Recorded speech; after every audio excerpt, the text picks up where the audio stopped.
Greetings all, my name is JD from Studio 2105. Welcome back to my channel and you're watching a brand new episode of Weekly Update Wednesdays. Do you struggle with the problem of getting the right amount of reverb in your mixes?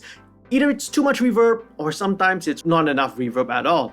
Well, if you are, this week's video is going to be taking a look at this question.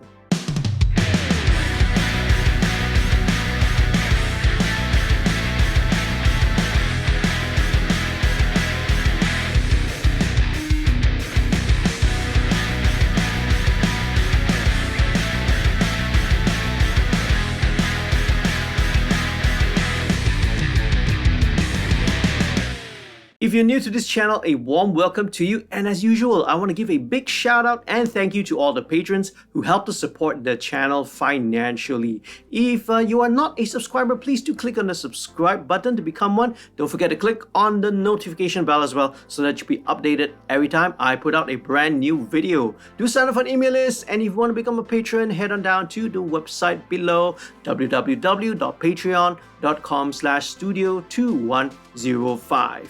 Don't forget, the New Year giveaway is still going on. We only have a couple of days left, right? The closing date for the giveaway is the 31st of January, the end of this month. So find out more information how you can win yourself a copy of this book, Asas Rakaman, Dan Produksi Music by Harul Hasnan, and also 3 months VIP Patreon subscription. I use a lot of samples and VST instruments in my work. I keep getting comments that I'm using too much reverb. How much reverb is too much? I get asked this question a lot, right? Everyone ranging from my interns to the viewers on this channel and everyone else on the internet. For some people, it can be quite a struggle to find the right reverb settings. When I investigate further, I often ask them the question, hey, do you have any acoustic treatment? Very often, I discover, the main problem is that they don't really have great listening environments. Now, oftentimes, the rooms which they use as their home studio is either both untreated or it's a little bit too small, causing them problems. Now, a room that's got no acoustic treatment already has probably a little bit too much reverberation in it. So in order to hear the reverb in your mix, you will tend to push it up a bit too far. When you send your mixes out or when you check on other listening systems elsewhere, it'll sound like there's too much reverb. The opposite is also true for rooms which are too dead. Too much acoustic treatment, like if you plaster the whole room with acoustic foam all over, first of all, definitely gonna sound a little bit too boxy, but this will also tend to result in your mixes sounding too dry. Listen to and use reference tracks, know how they sound in your room.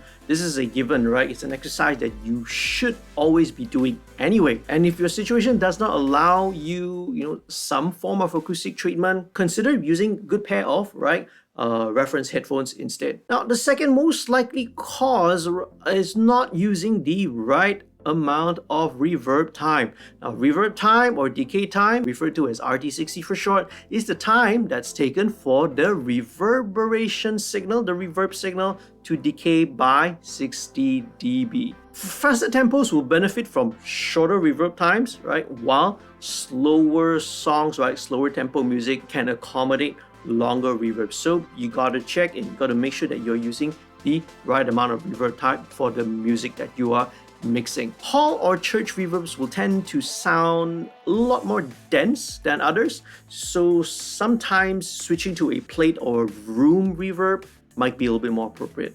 Now, some samples and some VST instruments already come with the reverb sort of baked into the sound, so in those cases, all you need in order to give it a bit of space, if you want to sort of fit it in, if you want to blend it in with your mixes, maybe just a short room ambience or maybe even none. The next tip is to explore beyond the presets. Now, besides adjusting your reverb time and switching between the different types of reverbs, there are many other parameters that can be used to sculpt the sound of the reverb, There's pre-delay, there's diffusion, there's early reflections, some reverbs also have modulation and also EQ built in.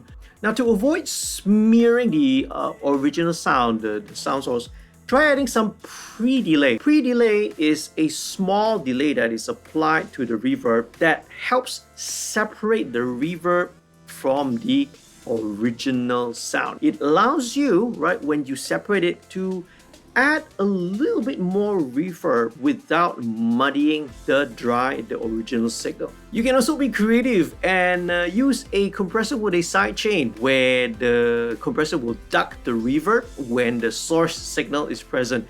It's a very useful technique, and especially on some modern vocal productions nowadays where you can hear the vocals sounding really clear, right, and present, yet has got a ton of reverb around it. I've been using this method and this technique on a couple of songs and a couple of mixes, and I really like the way it sounds. I should probably do a tutorial video on this instead, so stay tuned, right, when the time comes. Now, another often overlooked step is EQing the reverbs. Now, it's quite often possible that the cause of why a mix sounds like it's either too much reverb, right, it's because there is maybe too much low-end information, right, in the reverb. This causes muddiness, or on the other end of the spectrum, right, maybe too much treble, too much highs. This will cause a bit of harshness, right, and cause a bit of sibilance, especially when it comes to vocals and maybe cymbal sounds or any kind of high frequency sounds. So it may be useful, right, to apply some shelving EQ or maybe a high pass or low pass filter, right, to remove, right, whatever is the unnecessary low frequencies and the unnecessary high frequencies, right, to allow the reverb to sit in the mix better.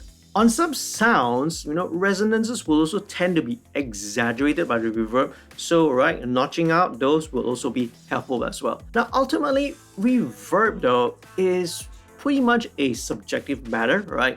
It's all boils down to your taste, and sometimes it may be your artistic intent, right, to use a lot of reverb in the mix.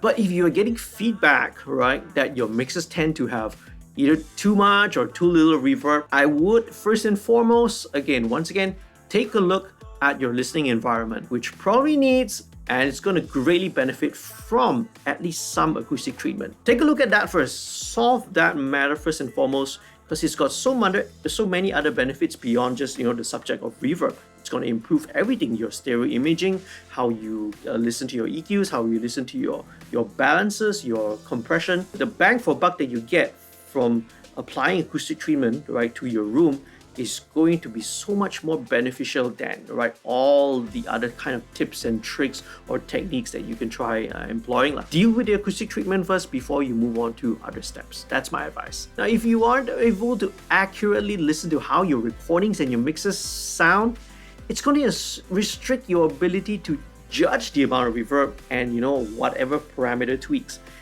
It's going to end up, right, the same feedback cycle that you are facing right now, okay, right? So once again, deal with the acoustic treatment first and foremost. So that's all I have on this question of reverb. I hope you found this useful and informative. If you did, please do leave a like, do share this with your friends, and if you're not yet a subscriber to the channel, hey, head on down and click on the subscribe button. Once again, thank you so much for watching. I hope to see you again in another video real soon. Leave your questions and your feedback down in the comments below. I'd love to hear and interact with you. Don't forget, giveaway still going on, right? Stand a chance to win a copy of the book and VIP, right, Patreon subscriptions as well. See you next time. Stay happy and healthy. Happy recording and mixing. Peace, love, and music.